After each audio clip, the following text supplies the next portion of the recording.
Being a leader of innovation does not necessarily matter much with the size of the economy, but many argue it has a lot to do with the quality of talents as well as the international cooperation economies manage to have. The Prime Minister of Georgia has pondered on the matter a lot. In an exclusive interview, he told us that his government spends 25% of the national budget on education. Take a look.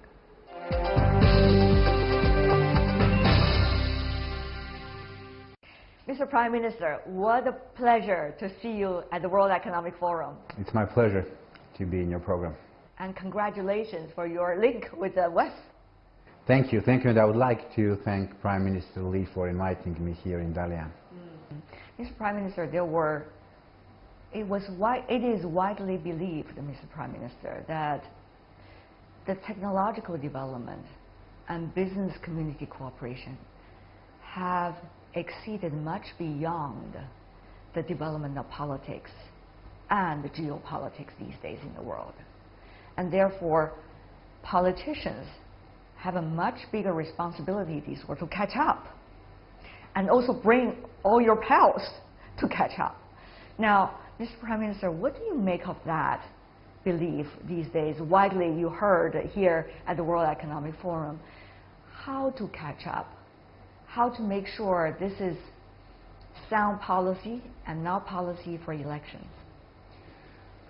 Well, the major topic of the World Economic Forum here in Dalian is, of course, the fourth industrial revolution, and so from my perspective, it will happen sooner than some experts might have predicted.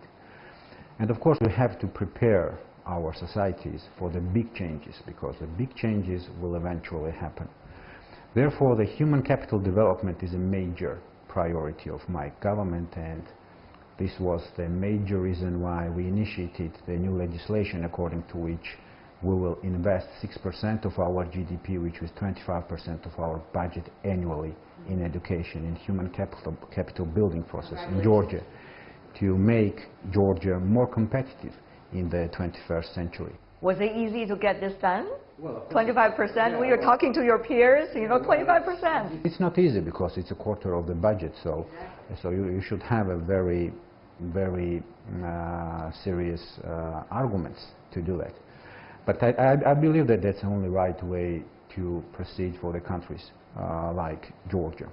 So I'm sure that this reform will help us to increase the competitiveness of my country, and of course to also provide the new opportunities for the international investors to make the investments in Georgia. As you know, we are number 6 in terms of doing business, and that's a great achievement. We are very proud of it. We are number 3 in terms of low taxes in the world. And with the investments that we are making in infrastructure and in human capital development, so we will be able to increase the competitiveness of Georgia significantly.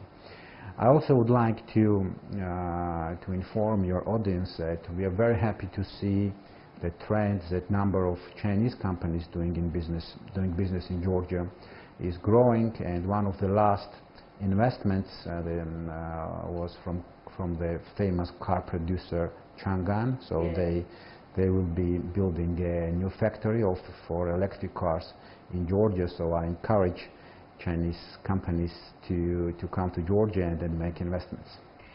The Chinese Premier Li Keqiang, in the meeting with you, he was talking about treating Georgia on an equal footing and with mutual respect and a win-win. What is that win-win to you? Well, when we are talking about international politics, we have the common understanding about the very important issues like One China policy. We also 2 years ago signed a free trade agreement, and which take the economic cooperation between two countries to another level. And we are very happy to see that the trade is growing, that number of Chinese companies doing business in Georgia is growing. And now we have to be more result-oriented in other dimensions. For example, Georgia is becoming as a major tourist destination. This year we'll be hosting more than 9 million visitors, so we would like to see more tourists coming from China to Georgia.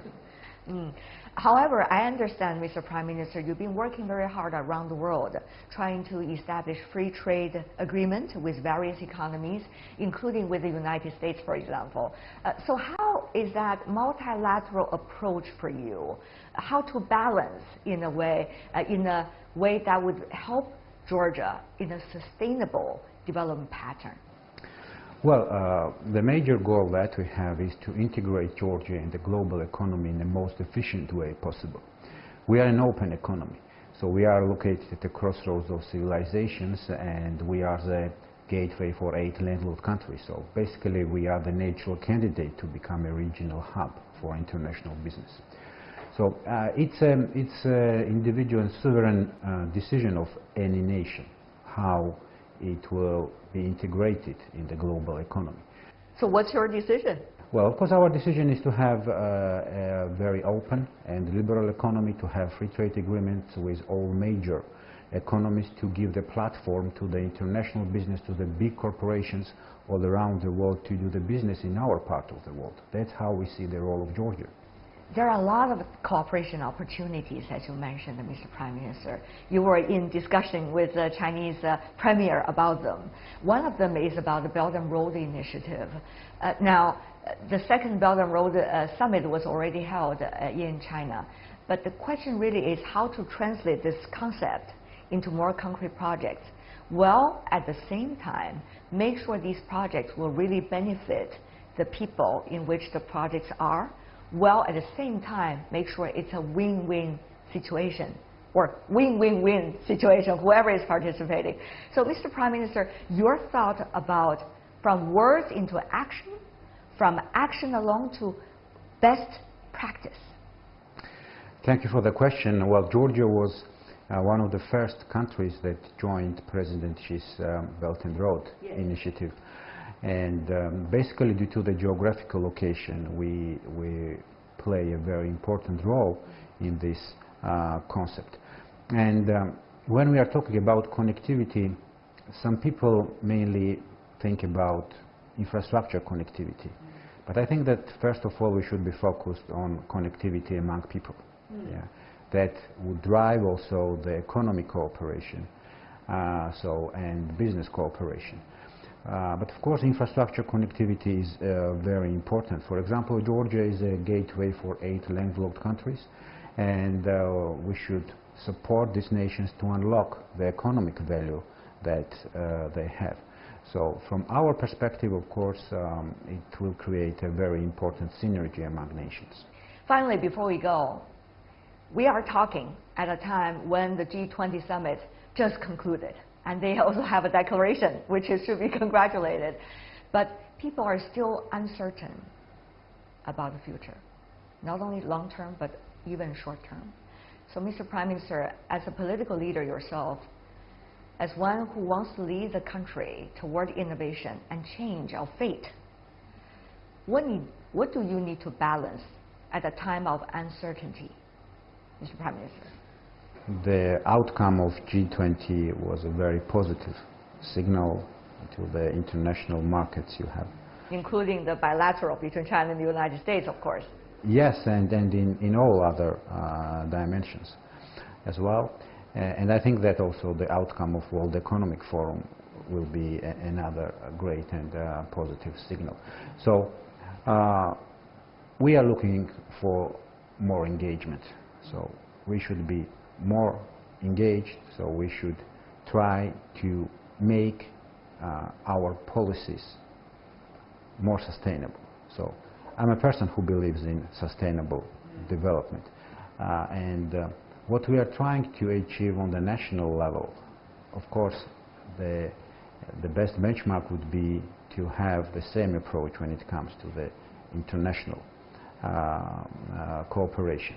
So I believe in sustainable development, and I believe in inclusive growth. So I think that these are the values that unite all of us. Maybe we will have some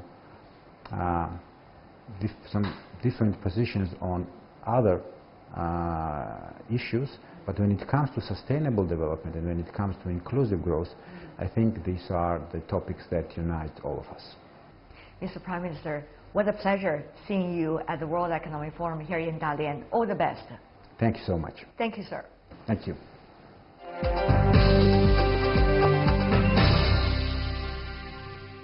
With that, we are coming to the end of Let Innovation Speak, a special edition of World Insight at the Summer Davos this year.